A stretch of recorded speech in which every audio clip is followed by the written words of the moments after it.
Baik, sekarang saya akan melakukan pemeriksaan untuk refleks. Yang pertama dimulai dari refleks fisiologis, yaitu pada ekstremitas bagian atas. Yang pertama adalah bicep refleks,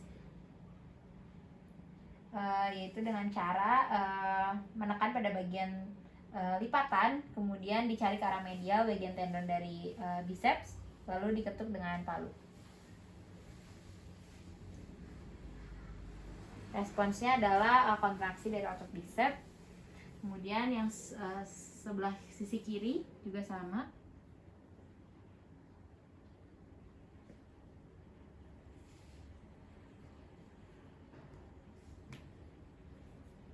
Kemudian yang kedua adalah tricep reflex, yaitu dengan mengangkat pada bagian lengan pasien, kemudian mengetuk di bagian dekat dengan oleh kranon.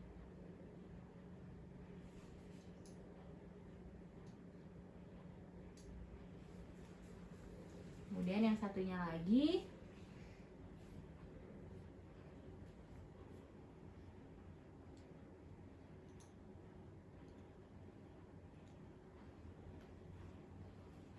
selanjutnya adalah refleks brachioradialis, yaitu dengan menekan pada bagian dekat tulang radius pasien, lalu diketuk, yang diketuk adalah jempol dari pemeriksa, jadi bukan di tulang pasien.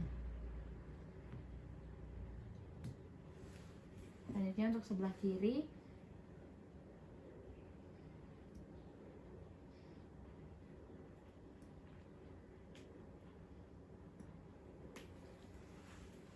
kemudian saja untuk refleks fisiologis yang bagian ekstremitas bawah adalah patella reflex, yaitu bagian kaki pasien difleksikan sedikit lalu diketuk pada bagian bawah dari patella, yaitu di tendonnya.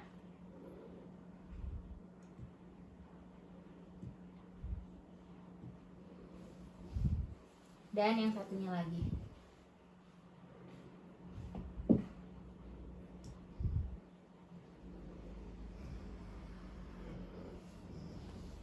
Selanjutnya adalah Achilles reflex, yaitu dengan menyilangkan pada bagian kakinya lalu diketuk pada bagian Achillesnya.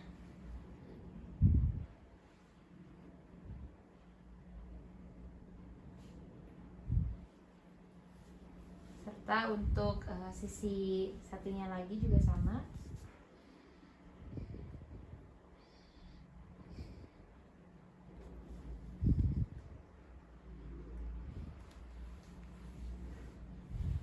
Dan yang terakhir untuk refleks fisiologis adalah refleks umbilikal. Permisi ya Pak. Yaitu dengan menggoreskan dari 4 arah ke arah umbilikus, jadi dari lateral ke medial.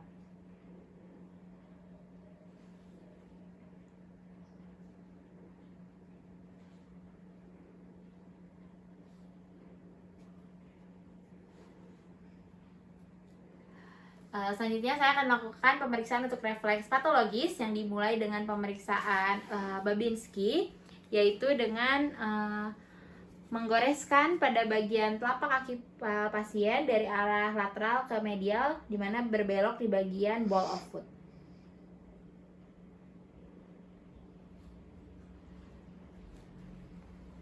Kemudian untuk sisi satu lagi. Selanjutnya adalah Chadox. Itu hanya digoreskan pada bagian lateralnya saja.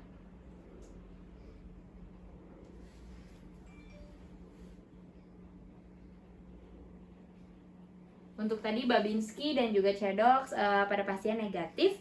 Selanjutnya saya akan melakukan pemeriksaan Oppenheim, yaitu dengan menggunakan jempol menekan dan ke arah distal atau ke arah telapak kaki. Lalu sama untuk Oppenheim dari pasien juga negatif. Selanjutnya ada pemeriksaan Gordon,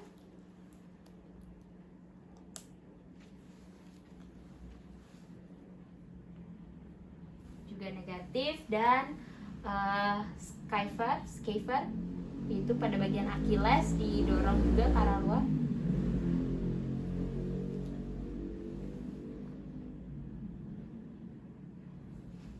Fever pada pasien juga negatif.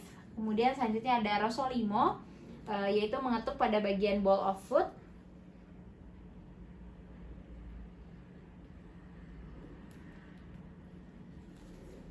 Sisi sebelahnya lagi.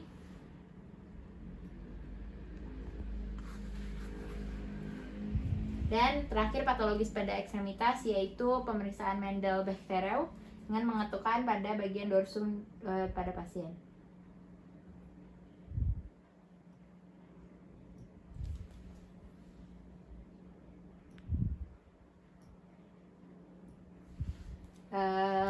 Untuk refleks patologis pada bagian ekstremitas bawah semuanya negatif. Selanjutnya pada ekstremitas atas yaitu pemeriksaan Hoffman dan juga Tomner, yaitu untuk Tomner sendiri didorong ke arah atas untuk jari tengah pasien, dan untuk Hoffman di bagian kuku didorong ke atau ditekan ke arah bawah.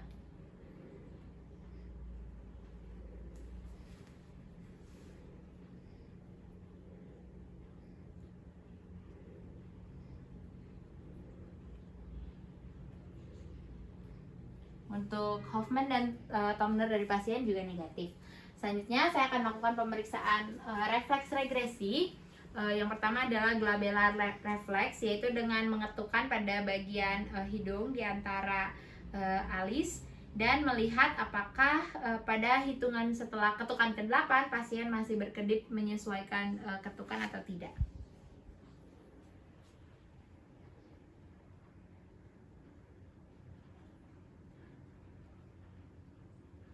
Untuk label dari pasien sendiri negatif, tidak mengikuti setelah ketukan ke-8. Selanjutnya ada snout reflex.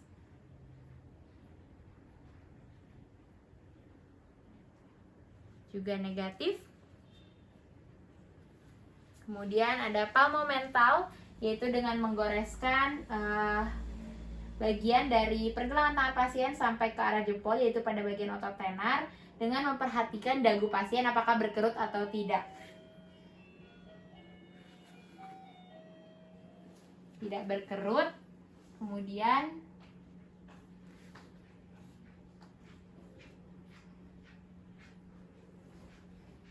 juga tidak berkerut, artinya untuk palmomental negatif.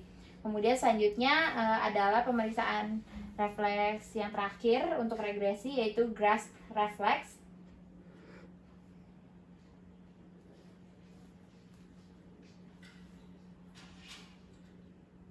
Juga negatif. Kemudian yang terakhir saya akan melakukan pemeriksaan untuk meningeal signs, yaitu nuchal rigidity. Yang pertama adalah di gerakan ke arah kanan dan kiri untuk memastikan tidak ada kudu kaku, dan kemudian ditekan ke arah depan. Pasien bisa menempelkan bagian dagunya ke arah dada sehingga tidak ada nuchal rigidity. Kemudian tadi juga sembari dilakukan untuk nuchal rigidity, memperhatikan tungkai apakah ada fleksi atau tidak yang menandakan Brudzinski 1. Pada pasien juga tidak didapati. Selanjutnya saya akan melakukan pemeriksaan untuk Kernig sign, yaitu harus bisa melebihi 135 derajat, sambil memperhatikan juga Brudzinski 2, yaitu apakah tungkai yang tidak dilakukan pemeriksaan Kernig mengalami fleksi atau tidak. Untuk Kernig sign dan Brudzinski 2 juga negatif. Selanjutnya untuk Brudzinski 3, yaitu dengan menekan pada tulang zigomatik dan melihat apakah lengan pasien fleksi atau tidak. Brudzinski 3 juga negatif. Dan yang terakhir untuk Brudzinski, yaitu Brudzinski 4, dengan menekan pada bagian symphysis pubis, apakah ada fleksi dari tungkai atau tidak. Juga negatif. Serta yang terakhir untuk pemeriksaan dari meningeal signs adalah LASEK test, yaitu dengan mengangkat tungkai harus bisa lebih dari 60 derajat tanpa merasa sakit. Untuk LASEK sign-nya juga negatif. Demikian pemeriksaan refleks yang telah dilakukan. Terima kasih.